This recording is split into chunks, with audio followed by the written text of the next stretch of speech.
Hello, everyone, and welcome to another episode of Modern Mom, where we talk about being a mom in the 21st century. My name is Remy Kay. I'm a comedian and a certified life coach. With me today, I have Maijken Bullard. Hello, Maijken. Hi, Remy. Hi. Maijken is a graphics designer, a comedian, and a mom. So I invited Maijken to be on the show. Thank you so much for joining me. Thanks for having me. Yeah. So talk to me about, what it's like for you to be, because obviously you're working, you're in the comedy scene. Tell me a little bit about what that looks like for you. Working and doing a passion like comedy plus being a mom just means that I have to be super flexible and I have to make choices that allow me to be flexible. So fortunately, my job allows me to do that, and I have, a good support system going on so where my kids are taken care of. My life is always busy, but I love it. I used to struggle with really bad fatigue issues, but that changed once I worked on my mental health, really deciding what I want from life and actually taking steps to do it. And that changed my health completely. Oh, wow. Tell me a little bit more about that. So talk to me about, what was it that you changed? What are some of the shifts that you made in order to get to this place where you went from almost chronic fatigue to being able to do three different things, including being a mom, which is more than a full-time job? A huge struggle that I've overcome.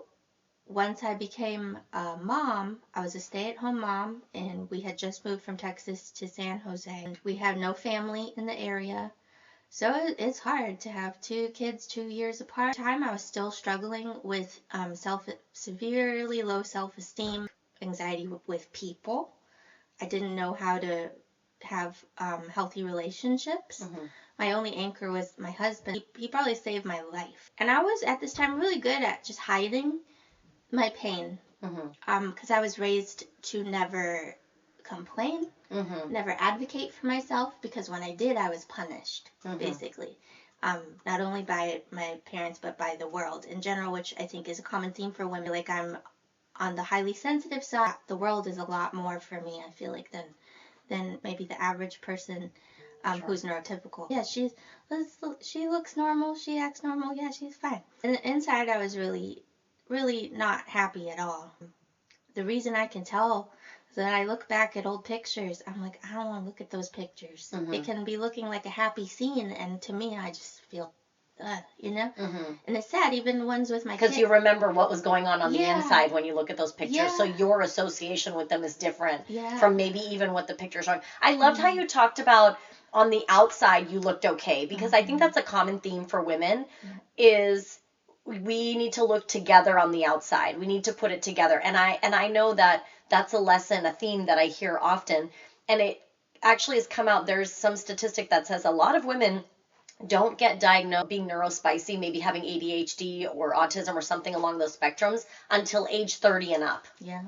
And I think that's a really common theme that we see. So talk to me a little bit about your journey, because it sounds like you did some things to help you with that. You mentioned, going through the divorce a little bit. I love that you express gratitude for your, the father of your child, because I think that's kind of a misconception, is that people think that it really comes out from pure contention, and it's not that it doesn't. It can, or what. It takes work, whether you stay in the marriage or whether you get out of the marriage. That part of it doesn't go away. But I do love that you talked about you did kind of find this transition and this space to be able to pursue your passions, get the support that you need, and get into that. Talk to me about what got you into comedy. Natural progression of my healing journey and finding my authentic self.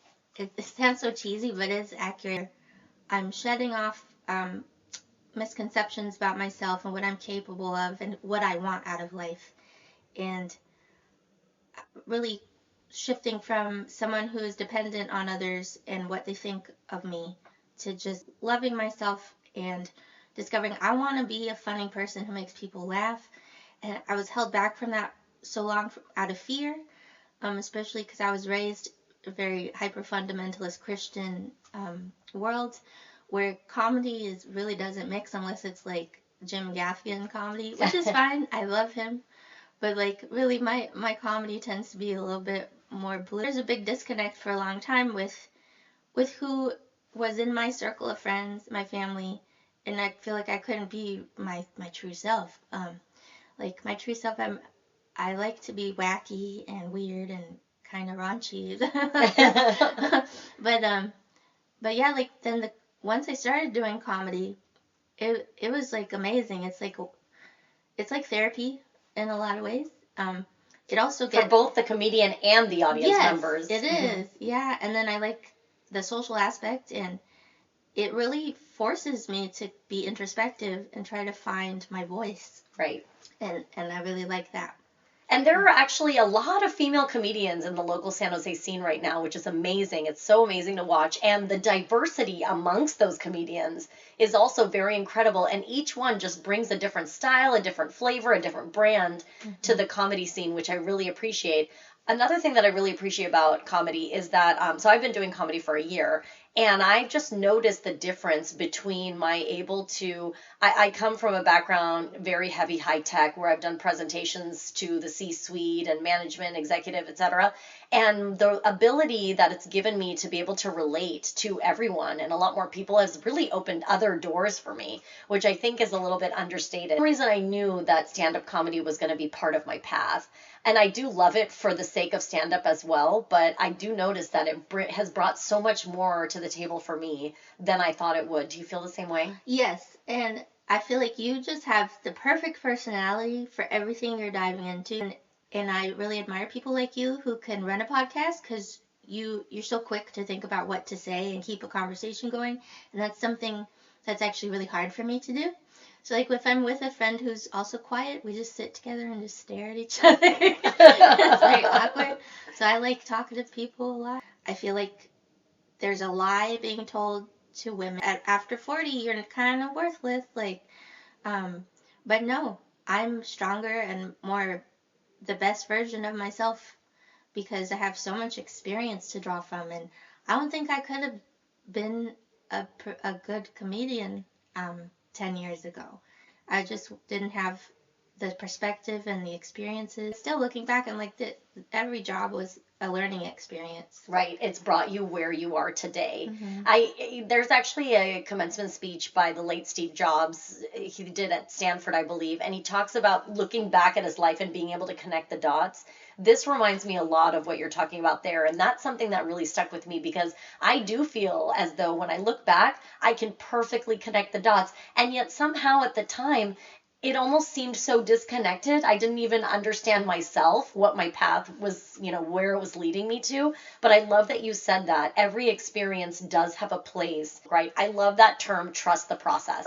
I start to think of all the processes I'm not trusting, and I try to turn those over and try to trust that process that, okay, this is going on for a reason. I love that you talked about that. That term means a lot to me, too. I had to make a art journal for a project at community college, and that phrase stuck out to me, so I wrote it, trust the process, because especially with graphic design, there is a process to design, but my anxiety would get in the way. I have a project, I'm like, and I'm like, no, just trust the process, just do the steps, don't have, calm down, and just trust that if you do what you've been taught and you're patient and you put in the work, it's gonna be successful.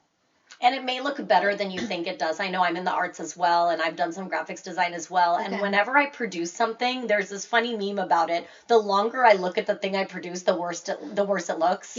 And so I think some people call it procrastination, some people call it perfectionism. But when I'm really in that perfectionism mode and I'm not releasing and I'm not executing my project because I'm stuck in this place of lack of execution. I think that's part of the reason why this podcast kind of happened, because I got to the point where I was like, I need to just release it. My intention was to release it last September. Okay. And I got to this point of perfectionism where I was like, okay, I have to have the equipment. It has to be perfect. It has to be this. It has to be that. And I just got to the point where it was like, just release it. Yeah. I didn't even have a guest ready for me. And I said, well, you know what? Just release an introduction. I mean, that's how podcasts usually start out. Mm-hmm. It starts off with an introduction of who am I, why am I doing a podcast, what are some of the things I want to talk about on this podcast, etc.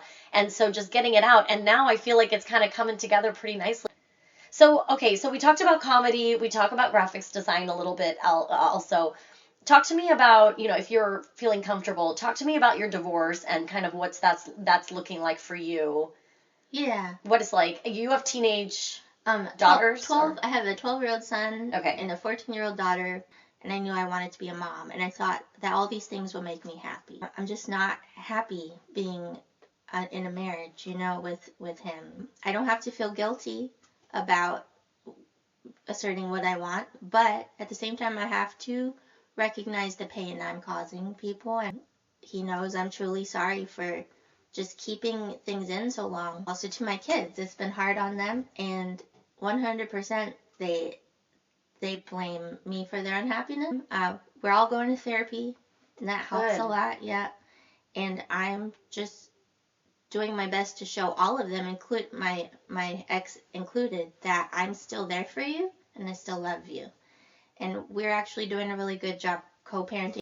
I don't regret my decision, but again, it's not all sunshine and lollipops, right? It's a really hard process. Thank you so much for being so vulnerable about it. I love that you're still showing up, and I think oftentimes the woman is blamed. And I think the fact that you continue to show up and that you're kind of doing the best that you can shows that it takes resilience and strength to be a mother through all stages and phases. I don't feel that the fact that you're divorcing negates the 18 years that you spent together. I have this almost cookie cutter image of what the ideal family should look like. And in a way, that's held me back because I was, so busy for so many years trying to chase that when I didn't find exactly that, I had a hard time finding happiness with what I did have. Yeah. Do you feel similar? Yeah, and this is reminding me of something you said in the podcast I was watching, and you brought up something about women and expectations for women and moms. They're just so unrealistic, and I really did feel that when I was a mom. Even when I started trying to work again, it was impossible. Trying to feel like I'm running the household, I'm doing all the chores, running all the errands, doing all the pickup, all the drop off, helping the kids with homework, and trying to work, and just being that emotional sounding board for everyone in the family. Not to mention the doctor's appointments, booking the appointments, making sure that they're medically on track. I like the term momager because we are managing the health of the children, the education of the children, enrolling kids for school. The process is insane to me. Yeah. Getting the medical documents together and these documents together. You just reminded me, I got to turn in a vaccine. That we even forget ourselves that we're doing those things. It's something like, I think some moms actually, they're really well adjusted, but they have also found this internal secret where they can switch off that mom mode for real me time and reflection. And then they can feel balanced. But I had a really hard time with it when I was married. I could never switch off my mom duty. We're separated now for like 4 months, and I feel so zen. And I'm like, at first it was weird, right? Because I'm so used for so long just being with everyone. But like, I'll spend all day with them, and I go back to my studio late at night, and I just have this feeling like, wow, I can switch off that mom mode and really like work on the healing and the inner work I need. Hey, where's the kids? Oh, I could never do that. I could never be without my kids. I could never stay overnight, without my kids. The moms who are 24/7 with their kids and not able to maybe shut that off, maybe haven't found that balance. And you're right. I think there are some moms who are absolutely able to do that marriage, because she is one of the, few people who are happily married. And she talks about the fact that her and her husband have their own hobbies. And then they have some mutual hobbies. Okay. And I think you mentioned something that really is important to me, is that a lot of women do tend to lose themselves in their marriage and in their family life. And so they can no longer divide between, this is the me time. Postpartum depression, according to WebMD, actually, is 7 years. Wow. But I can't believe how quickly my postpartum depression relieved itself once I got some separation. That you do honestly get that break.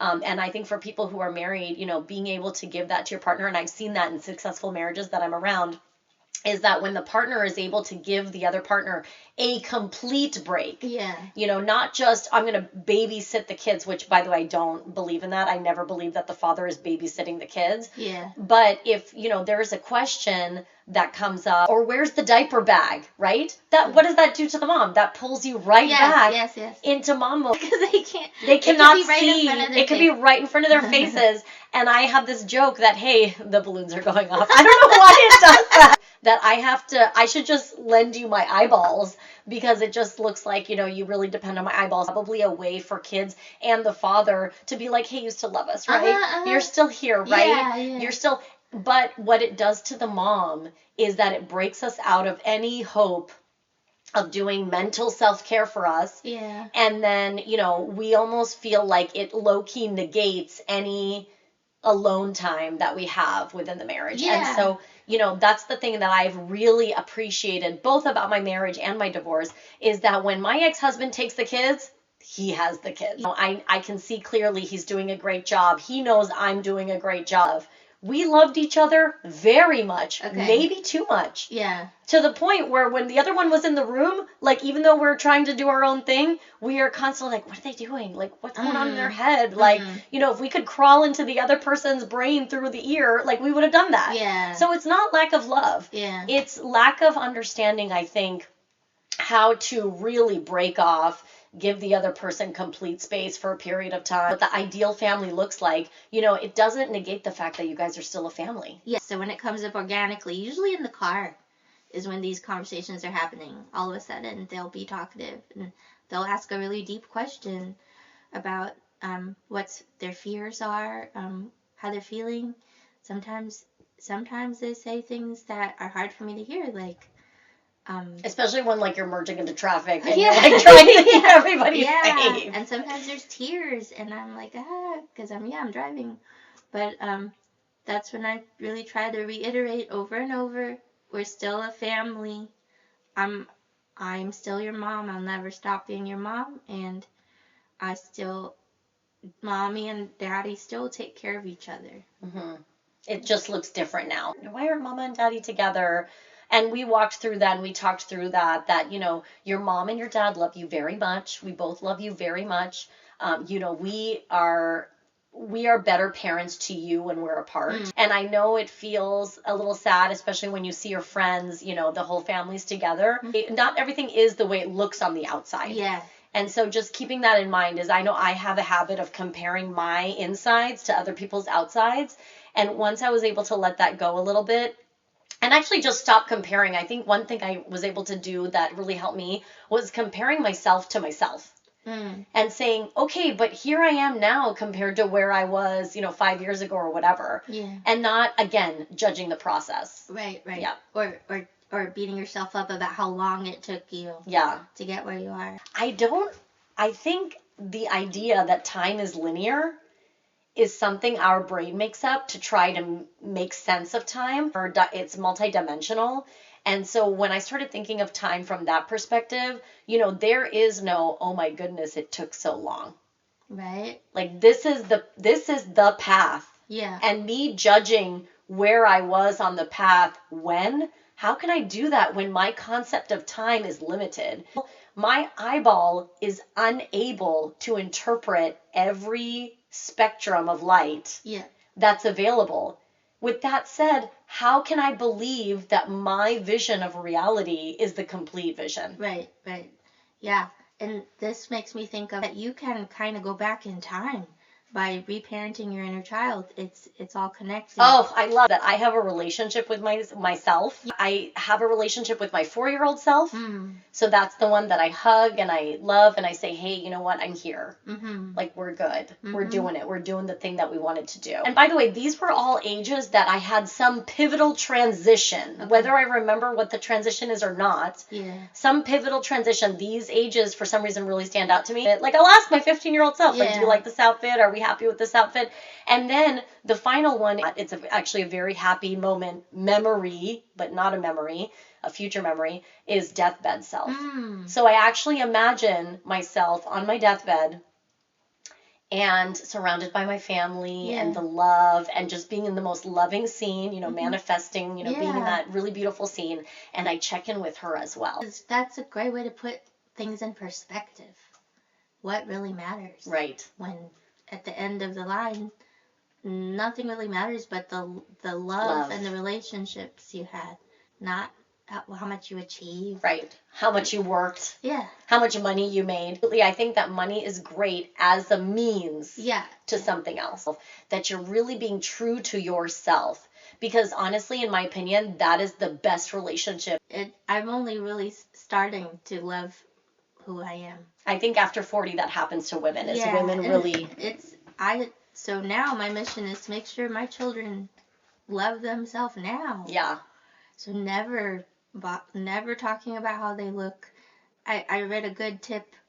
You can tell them how they look about things they can change in 5 minutes. Mm-hmm. Oh, you need to brush your hair. Mm-hmm. You need to put on deodorant. That happens a lot. And that's not going to affect their self-esteem.